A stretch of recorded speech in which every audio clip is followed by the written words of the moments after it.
NFC East came down to the final games of the season yesterday. Tied heading into the fourth quarter, the Eagles were able to pull out the win over the Giants and clinch the division. The Philly win made the Cowboys' 47-16 blowout victory over the Redskins mean nothing, as Dallas will be watching the playoffs from home after a hot start to the season that ended with them dropping 4 of their last 6 games. We're now joined by Fox NFL analyst Michael Vick. Good to have you. Mike, your biggest takeaway from how the NFC East played out? My biggest takeaway is probably the coaching, because there was more coverage and eyes on the Dallas Cowboys and the Philadelphia Eagles than probably every team in all of football. And when you look at what the Philadelphia Eagles was able to do to go out and win games with pretty much the scout team, B and C class players, it's a testament to the coaching. I know what you're talking about. A testament to the coaching and the entire coaching staff. You know, they pretty much had a star quarterback and guys like Boston Scott, you know, pretty much willed that team to win. And, you know, down the stretch, it was all decided by, you know, the Cowboys versus the Eagles. And, you know, the Eagles beating the Giants 2 times. And, you know, so, you know, I don't want to state the obvious and continue to do that as far as the players that was hurting wasn't on the field. But, you know, when you look at this Philadelphia Eagles coaching staff, you know, some of these coaches need to be taken into consideration for head coaching jobs around the league, because if they can do that good of a job, that means there's somebody other than Doug Peterson putting in input like Frank Wright did, you know, during the Super Bowl run and help this team put themselves in a position. Every other team, but I can't say every other team. Has been a head coach. And he did a good job down the stretch. And the Dallas Cowboys, they had their opportunities. They didn't make it happen. And that's the way the chips fell. But, you know, when I look at the coaching and how precise the Philadelphia Eagles was down the stretch, it was really the main reason why this team got into the playoffs, and rightfully so. So I think the rest of the NFC East, you know, can get stronger as the years go on. But as of right now, Philadelphia deserves all the credit. Best quarterback in the NFC East, you walk into him. I think we just discussed the best quarterback. No, we just, first of all, we did not. Right. No, he's not. Stop right it. Stop it. Vic, who the better quarterback? Between Walk into him in the Dak. Don't put him on the spot like that. I mean, He's an ex-Eagle. All I know, think about this here. You just said that man won the walking to division. him was the man right now. You just said that man won the division with scout team guy. He's the man right now. That's all we talk about. Words. That's what we talk about right now and the foreseeable future. But it was Skip. Look, if you can go out there, Robert Davis, 6th-round draft pick in 2017, Deontay Burnett, Greg Ward, Boston Scott. I said Boston Scott was an undrafted free agent. He was a 6th-round draft pick of the Saints a couple years back, Skip. No wide receiver on that roster had 500 yards, and you got a 4,000-yard passing quarterback. That's unheard of. Only 3 starters that started yesterday started this season with this man. The center, left guard, left tackle. Let that sink in for a second, Skip. They got guys that's making plays, and I told you from top to bottom, structurally. Mr. Lurie, how he handles things, Howie Roseman. Skip, there's a chain of command. Skip, I'll give you that. They understand talent. I mean, Skip, you got to have a chain. Okay, you got layers. You can't have, one guy controls all this, and then you get to the coach. Well, and plus, every time you talk, you strip power away from the coach because they hear what you say. I agree. All that's true. You got me. But Skip, when the rubber needed to meet the road, you talked about, and you laughed at me. You laughed at me when they lost to Fitzmagic. Fitzmagic? How you lose? You got little to no respect for Ryan Fitzpatrick. I said, you're right, Skip. I said, but you know what? And Michael Vick, you came out here that day. I said, guess what? My guy, Cowboys will do Cowboys things, and they're not going to win the division. My guy walk into him. I believed in it. Last 4 games, no interceptions. That's how you win games. You beat teams. Now, when you guys had them early in the year, I didn't hear Skip say anything about the Giants are terrible, Washington's terrible. But guess what? My team had to do that your team couldn't do. Beat Buffalo, beat Chicago, beat the Jets. All you win one of those games, and you're the division champs. My guy did it, your guy didn't, so I'm the champ. I got a T-shirt coming, but the East is not enough. That's what my T-shirt gonna say. Every team has something that says the division. Everybody does. I tell you who don't have that. They ain't got none with the Cowboys. No. The Cowboys Not today. The Cowboys are going to some third world country right now. They're gonna be some kid right now with some tennis shoes and a Cowboy shirt saying the East is not enough. That's not good. I told you they just accepted an invitation to the Alamo Bowl. They're going to play in the Alamo Bowl tomorrow night. Skip, at some point in time, you have to give Walker to him some credit now. Give him some credit for what he's done over the last month. For what? No, seriously, for what? Winning with BNC class players. He beat the 4-12 Giants twice, and the first time he barely pulled it out in overtime after stinking it up for 3.5 quarters at home. It was some of the most pathetic throwing I've seen any quarterback do all year, and it was at home.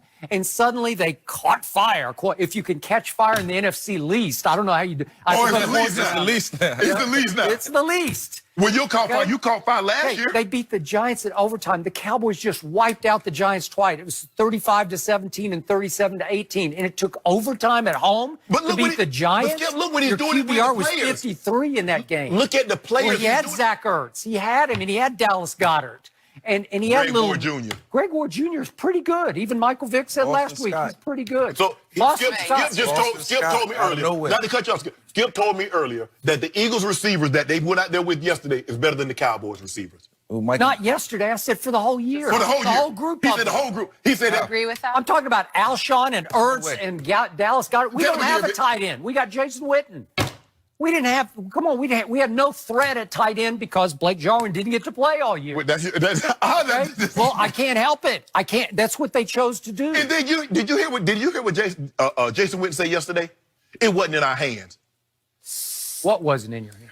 Yeah, he talking about them not making the playoff. Wasn't in their hands. Yes, it was, Skip. You had it in your hand. Both of those teams control their own destiny. Okay. Yes. So then They both control their own Carson Wentz goes to Washington. The Redskins are pathetic. They're 3-13, and today they have a new football coach.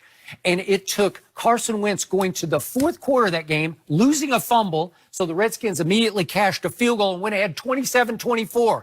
And with 3 minutes left, he starts a drive, and with 26 seconds left, he throws a touchdown pass to Greg Ward Jr. against a secondary that had 8 cornerbacks this year on injured reserve and 1 suspended.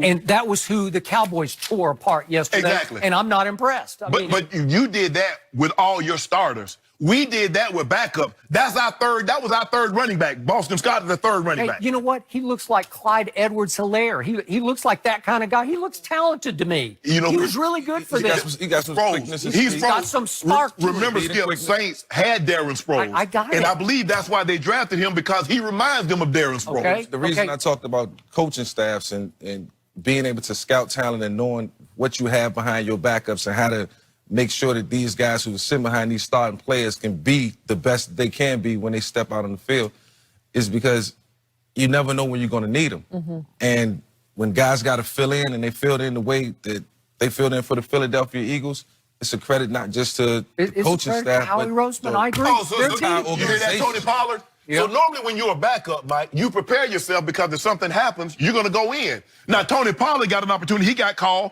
against the Eagles. Last Eagles, week. yeah. And what happened? Well, he got thrown in for 2 plays only. 2 plays. And they were the 2 key plays of the game as the turning point. Miles Sanders goes down.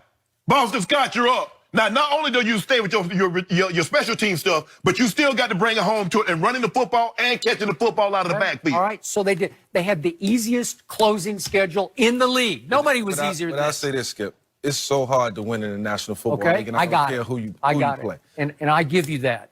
But the turning point of the year, sometimes it's just meant to be. I told you this when it happened. What killed me the most was that night game up at Lambeau, Eagles at Packers. Remember this? Yeah. And the great Aaron Rodgers, the transcendent throw of the football, on the last play of the game, he misses his little undrafted rookie, Darius Shepard. He goes into the flat, and he's wide open, like just to underhand him the ball, and he missed the read because the Eagles completely blew the coverage. Skip. And Aaron Rodgers threw an interception to Valdez-Scantling. He forced it in, and it changed, because if you cash there, the Eagles, we're not having this conversation. Okay, what about if the Cowboys cash against the Jets? Okay. What about Chicago? Well, they weren't going to cash that. What about the Eagles? I mean, so hold on. Y'all opened the season with the easiest starting schedule. We closed. So it was easy for both of us, just at different times. Disappointed in the Cowboys. I'm not. So Okay, disappointed. but it's who you play. No, it's not who you play, but when you play them. Because we got Miami when they were terrible. Remember what Lamar did to Miami on opening day? Yeah. That was horrendous. Right. And we got it with Fitzmagic. Okay. All right. So imagine we'd have got it with Rosen. Yeah, you could have. Okay, there's a lot. You got Luke Falk in a game at the Eagles. Luke Falk. Sam Darnold had mono for a week, for a month. For a month. They said he weighed 117 pounds. They did not. Playing say for that. That is not a real story.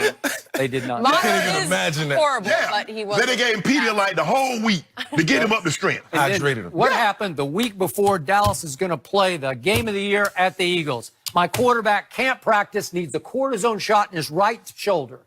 Okay? Dak's credit, I still think Dak was hurt Thank you. in that game versus. Thank you. Yeah. But Thank you. he shouldn't have been out in the Was field. he hurt yesterday? What does No, it he had to matter suck it yesterday? up. Yesterday was suck it up. It was over. He sucked it up. Another- You see that? He sucked it up against Washington. I told you, Dak he's the perfect quarterback for the Cowboys. Front run.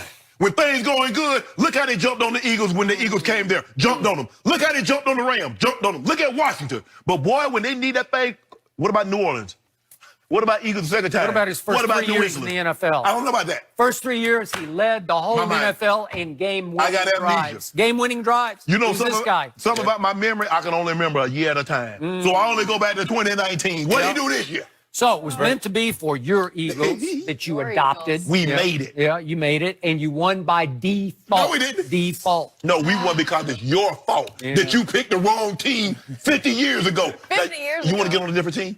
I'll let you get on a different team No, right now. I'll let you it's have a not different available. Well, This is- I'm monitor the Cowboys situation closely over the next week to see who they bring in as a Yeah. coach, if it's a coaching change. Jason Because Garrett. it's so It's imperative gotta be right now. something. They're bringing in Jason Garrett. Bringing Jason Garrett back. Yeah. Red deserves another opportunity. Red. I'm going to sue Red. Stop. If Red We don't comes need back. that. Oh, by the way, Carson Wentz's birthday today. What? Guy. Hold on, what a hold on. birthday gift. You My guess who? God. Hold on. Guess who else's birthday it is? Oh, I know. LeBron. Happy birthday, LeBron. And you know who else? Tiger Woods. Tiger What- Woods? What a And day. it's my and Tonka Man Sharp birthday. My dog. Oh, really? So, This is so about I, the I best should thing down. ever. expect Carson Wentz to do the things LeBron and Tiger have Yes. done. Yes. Good. Yes. At some Oh, point. that's some Good company. expectation. I don't know.